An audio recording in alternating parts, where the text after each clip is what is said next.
Kama mjai jua, The Star. Wale waandishi ambao wanaandika siasa kule ndani ya Isaac Mwaura. Isaac Mwaura mnajua kazi ambayo anafanya kwa serikali, ni spokesman. So ukisoma mambo ya The Star, wanasawidi William Ruto 7 million ama 9 million. Jua ya kwamba ni kazi ambayo amepewa na Isaac Mwaura, na every Tuesday The Star inakuwa free. Ukienda supermarket unapewa free. Ukienda kituo ya petroli utapewa free. Kwa sababu ni government waliweka pesa zao. Every Tuesday The Star inakuwa free. So ukisoma The Star, udhani ya kwamba watu walikaa chini wakapiga William Ruto ako na kura milioni 1.5. Hiyo nilishapiga hesabu ya William Ruto. 1.5M. Hiyo ni kura ya Ruto. So, wewe ukikuja hapa unatuchorea ati Ruto ako na hesabu ya 7 milioni, anatoa wapi?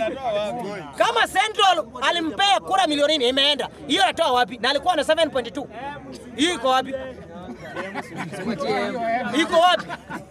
So William Ruto ako na kura milioni 1.5. Iko kwa walalu. Ndugu zangu, nataka